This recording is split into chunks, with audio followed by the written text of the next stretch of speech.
Hello students. आज हम लोग चैप्टर नंबर 5 स्टार्ट करेंगे, है ना। उसमें आपका है चैप्टर नंबर 5 का नेम है अर्थ मूविंग मशीनरी। आज कुछ ऐसे मशीन के बारे में हम लोग जानेंगे जो अर्थ पे वर्क करते हैं, यानी कि मिट्टी से रिलेटेड काम करते हैं। उनका डिगिंग करते हैं, उनका ट्रांसपोर्टेशन करते हैं, उनको स्टोर करते हैं। तो इन सब ऑपरेशन को करने के लिए जिस इक्विपमेंट का यूज किया जाता है उसके बारे में आज हम लोग पढ़ेंगे। तो सबसे पहले यहाँ पे हम लोग देख रहे हैं अर्थ मूविंग इक्विपमेंट, ठीक है। अर्थ मूविंग इक्विपमेंट में आपका दो प्रकार के इक्विपमेंट है। पहला है आपका मूविंग इक्विपमेंट, दूसरा है स्टेशनरी इक्विपमेंट। जैसे कि मूविंग इक्विपमेंट का मतलब सीधा पता चल रहा है कि ऐसे मशीनरी जो घूम घूम कर काम करते हैं, और स्टेशनरी का मतलब है कि जो मशीन लगे हुए हैं वो बिल्कुल एक जगह पे खड़े हैं और उसी जगह से वो अपने काम को कर रहे हैं। तो इस तरह के इक्विपमेंट स्टेशनरी इक्विपमेंट कहलाते हैं। अब आपका है फ्लोइंग एक्सकेवेशन इक्विपमेंट। सबसे पहले जो फेमस इक्विपमेंट है ना, जो एक्सकेवेशन करने के लिए यूज किए जाते हैं। एक्सकेवेशन कहने का मतलब है कि मिट्टी का डिगिंग करना, उसको लेवल करना, या फिर मिट्टी को एक जगह से दूसरी जगह ट्रांसपोर्ट करने के लिए जो इक्विपमेंट का यूज करते हैं वो आपका एक्सकेवेशन इक्विपमेंट कहलाता है। तो इन सब कामों में सबसे फेमस है एक बुलडोजर इक्विपमेंट है, दूसरा है स्क्रैपर, तीसरा है पावर शोवेल, चौथा है जेसीबी और पांचवा है आपका ड्रैग लाइन। तो फर्स्ट ऑफ ऑल हम लोग जानते हैं बुलडोजर के बारे में। बुलडोजर क्या है आपका? बुलडोजर भी आपका एक एक्सकेवेशन इक्विपमेंट है जो क्राउलर पे या फिर व्हील टायर पे माउंटेड होता है ना। या तो क्राउलर पे भी हो सकता है या फिर व्हील टायर, है ना, टायर वाली व्हील पे भी माउंटेड हो सकता है। जैसे कि हम लोग यहाँ पे इसको देख सकते हैं, इसका डायग्राम, ये आपका डायग्राम है। यहाँ पे देख रहे हैं हम लोग कि यहाँ देखिए एक माउल्ड ब्लेड है, और ये माउल्ड ब्लेड ऑपरेट होता है आपका हाइड्रोलिक पिस्टन से। यहाँ पे हाइड्रोलिक पिस्टन लगा हुआ है। ये देखिए एग्जॉस्ट पाइप है जहाँ से आपका स्मोक बाहर निकलता है। ये आपका केबिन है, यहाँ पे ऑपरेटर बैठ के इंजन को ऑपरेट करता है, और ये आपका क्राउलर है, ठीक ना। तो इन सब चीज़ों को ध्यान में रखना है। आगे है आपका ये देखिए एक इमेज जो बिल्कुल वर्क कर रहा है ना, बिल्कुल ग्राउंड में देख रहे हैं। ये क्राउलर लगा हुआ है। ये देखिए ब्लेड, वी शेप का एक ब्लेड लगा होता है जो बिल्कुल शार्प एज होती है जिसकी, ठीक है ना। आगे चलते हैं। आगे है वर्किंग ऑफ बुलडोजर। बुलडोजर की वर्किंग क्या है? when dozer lower of blade, dozer का जो नीचे का ब्लेड होता है उसको इंसर्ट किया जाता है ग्राउंड में with the movement of dozer. कहने का मतलब है कि जैसे ये आपका ये ब्लेड है, इसको इंसर्ट करते हैं हम लोग ग्राउंड में, और फिर जैसे ही ग्राउंड में इंसर्ट होता है तो डोजर को मूवमेंट देते हैं, जिसकी वजह से कटिंग ऑफ सॉइल होता है, ठीक है। आगे है आपका ये वर्किंग हो गया। यूज क्या क्या है, यूज देख लेते हैं। डोजर का जो यूज होता है मोस्टली क्लियरिंग द साइट पे जितने भी पेड़ पौधे या प्लांट्स हो या झाड़ी वगैरह होते हैं या फिर अनवांटेड मटेरियल होते हैं, उसको स्क्रैप करने में बुलडोजर का उपयोग किया जाता है। दूसरा है लेवलिंग ऑफ सरफेस। जो भी अंडुलेटेड सरफेस होते हैं उसको लेवलिंग करने में काम आता है। इसका मतलब है कि ये जो डिगिंग है, ये जो डिग है, इसको या ट्रेंच है, इसको यहाँ पर एक्स्ट्रा मटेरियल को काट के इसमें फिल करता है। इस तरह से सरफेस को लेवल किया जाता है। ठीक है। नेक्स्ट है आपका स्क्रैपर। स्क्रैपर का हम लोग अगर डायग्राम देखें तो ये है आपका स्क्रैपर। स्क्रैपर में देख सकते हैं कि ये एक होपर है, ठीक ना, जहाँ पे सॉइल को स्टोर किया जाता है। यहाँ पे देख सकते हैं स्क्रैपर बाउल है। ये बाउल सॉइल को कट करता है, इसके बाद होपर में फिल करता है। यहाँ पे एप्रोन लगा होता है जो सॉइल को गिरने से रोकता है। जब हम लोग रिक्वायर्ड प्लेस पे होते हैं, है ना, जहाँ पे हमको सॉइल डंप करना होता है, तो हम यहाँ से एप्रोन को खींच लेते हैं और सॉइल को डंप कर देते हैं। ठीक है। तो इस तरह से हम लोग स्क्रैपर का यूज करते हैं। ये देखिए, ये आपका स्क्रैपर है जो वर्क कर रहा है ना। यहाँ पे देख सकते हैं ये होपर है आपका, यहाँ पे बाउल लगा हुआ है जो सॉइल को कट करता है, और ये व्हील टायर पे माउंटेड है। यहाँ पे देख सकते हैं ये आपका केबिन है, इस तरह से। ठीक है। आगे चलते हैं। वर्किंग ऑफ स्क्रैपर हो गया आपका, तो समझा दिए। थर्ड है आपका पावर सोवेल। डायग्राम देखते हैं पावर सोवेल में क्या है। यहाँ पे देख सकते हैं कि ये आपका बूम है, ठीक है, और ये डीपर स्टिक है। ये बकेट होता है जिसको डीपर भी हम लोग बोलते हैं। यहाँ पे देख सकते हैं कि ये जो बकेट है इससे एक होस्ट लाइन जुड़ी हुई होती है ना, और ये आपका कैब है। यहाँ पे क्या होता है कि शाफ्ट के जरिए, है ना, जो शाफ्ट होता है वो होस्ट लाइन को स्ट्रेच करता है। ये होस्ट लाइन है, इसको खींचता है। जैसे ही ये होस्ट लाइन टेंशन में जाती है तो यहाँ से डीपर ऊपर की तरफ रेज्ड होने लगता है।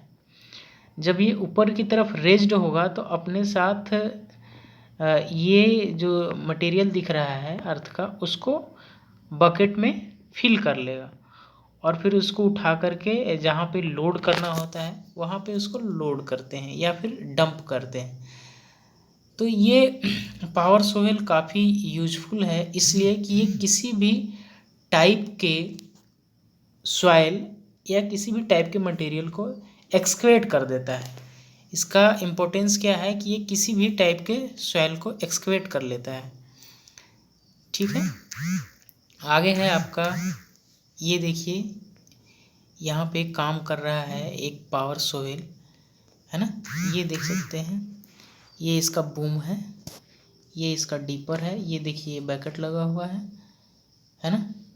ये देखिए इसका ढक्कन है बकेट का, जो नीचे से खुलने के बाद मटेरियल नीचे की तरफ गिरा है। ये होस्ट लाइन है। ठीक है। आगे हम चलते हैं। आगे है आपका वर्किंग ऑफ पावर सोवेल, समझ गए। Selection of power shovel. Power shovel का सिलेक्शन किन किन चीज़ों पे डिपेंड करता है। फर्स्ट है आपका टाइप्स ऑफ सॉइल, मतलब किस तरह की सॉइल है उस पर भी पावर सोवेल का सिलेक्शन डिपेंड करेगा। किस टाइप का वर्क है, कितनी डेप्थ तक कटिंग करनी है, और किस साइज का सॉइल हमको लेना है, तो इन सब चीज़ों पे डिपेंड करेगा। अब है आपका फोर्थ और इम्पोर्टेंट जेसीबी, है ना। जेसीबी हम लोग मोस्टली देखते हैं कंस्ट्रक्शन काम में यूज होता है ना। और जितना भी एक्सकवेट करने के लिए रोड का कंस्ट्रक्शन होता है, या फिर बिल्डिंग का कंस्ट्रक्शन होता है, या फिर कहीं पे मटेरियल की लोडिंग अनलोडिंग होती है, तो मोस्टली हम लोग देखते हैं कि वहाँ पे जेसीबी का यूज किया जा रहा है। जेसीबी एक कंपनी है जो अर्थ एक्सकवेटर इक्विपमेंट बनाती है ना। एक्चुअली इस इंजन का नाम जेसीबी नहीं है, जेसीबी एक कंपनी है किनके नाम पे रखा गया है जेसीबी? जोसेफ साइरल बॉम्फोर्ड, है ना, ये एक आदमी थे, ये ऑनर थे जेसीबी कंपनी के, उन्हीं के नाम पे जेसीबी रखा गया है। और अब ये जो इक्विपमेंट है वो जेसीबी के नाम से फेमस हो गया है। ये मोस्ट पॉपुलर, ये बहुत ही ज़्यादा पॉपुलर है। ये अपनी हैरत अंगेज, मतलब ऐसे ऐसे काम को करता है, ये मल्टीपर्पस यूज में होता है। जैसे different different types of work है, जैसे लोडिंग करना या फिर अनलोडिंग करना या फिर एक्सकवेट करना, है ना, इन सब कामों में उपयोग किया जाता है। और ये काफ़ी पावरफुल होता है, इसलिए ये मल्टीपर्पज़ है, इसलिए ये ज़्यादा फेमस भी है। तो आगे चलते हैं, वो हम लोग यहाँ पे देख सकते हैं, ये आपका जेसीबी है, ठीक है। यहाँ पे थोड़ा इक्विपमेंट का नाम हम लोग ध्यान देते हैं।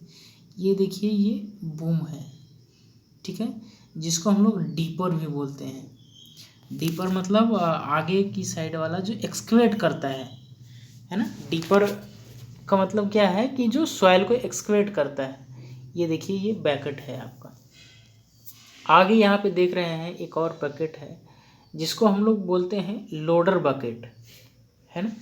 ये क्या करता है कि सॉइल को कट करता है, ये अपने अपने अंदर लोड करके ट्रांसपोर्ट भी कर लेता है ना। ये लोडिंग अनलोडिंग में भी यूज़ होता है, तो इसको हम लोग लोडर बकेट बोलते हैं। यहाँ पे देख सकते हैं, ये ऑपरेटर बैठा है। यहाँ पे ऑपरेटर 360 डिग्री पे मूव कर सकता है।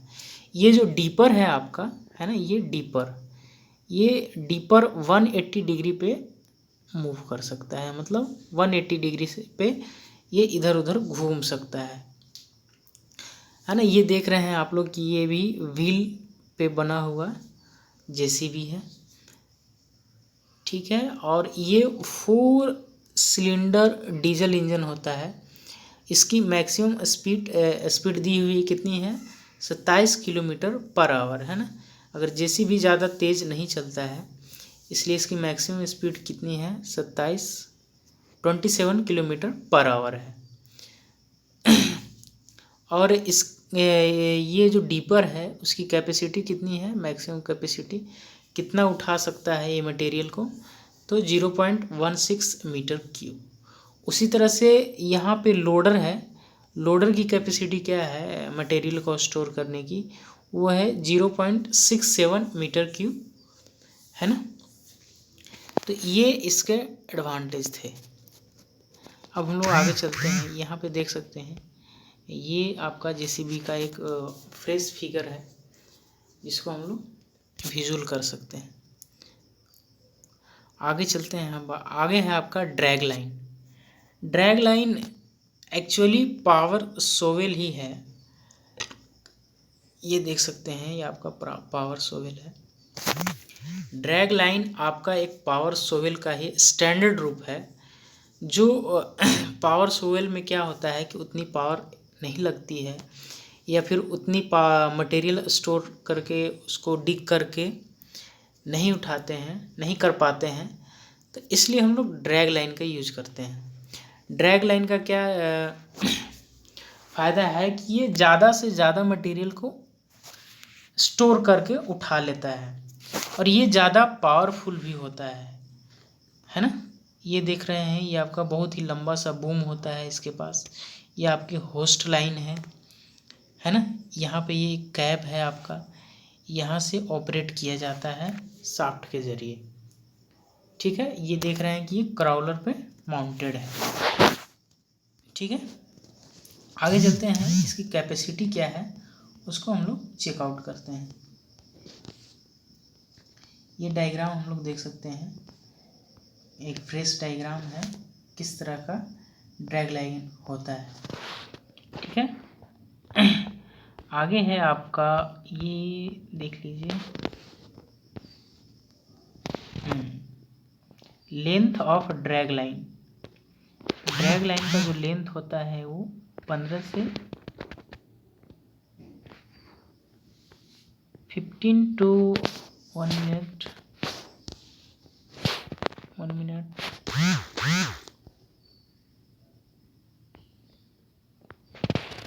15 to 34 होगा, है ना, 34 मीटर अप्रोक्सीमेटली, है ना। बूम का जो एंगल होता है वो 20 से 45 डिग्री होता है। डंपिंग रेडियस, है ना, कितने दूर तक मटेरियल को उठा के वो अपने सर्किल में डंप कर सकता है, तो 12 to 26 मीटर के आसपास उसका डंपिंग रेडियस होता है। कितने हाइट तक ऊपर ले जाकर के ये डंप कर सकता है, तो 3 मीटर से 13 मीटर के बीच में। इसका स्पीड, ड्रैग लाइन का स्पीड क्या होता है, मिनिमम 2 किलोमीटर पर आवर और मैक्सिमम 50 किलोमीटर पर आवर। और बकेट की स्टोर करने की कैपेसिटी क्या है, 27 किलोग्राम से लेकर के 5400 किलोग्राम, है ना, 2700 किलोग्राम से लेकर के 5400 किलोग्राम तक। तो ये कैपेसिटी है इसकी, और ये मतलब पावर सोवेल का ही एक स्टैंडर्ड वर्जन है जिसको हम लोग ड्रैग लाइन बोलते हैं, ठीक है। तो ये आपका एक्सक्वेटेड मशीनरी थे, है ना, जो अर्थ पे वर्क करने वाले मशीनरी हैं, ठीक है। वीडियो को पूरा देखें और इसको राइट डाउन करें अपने नोट्स में, ठीक है। Thank you.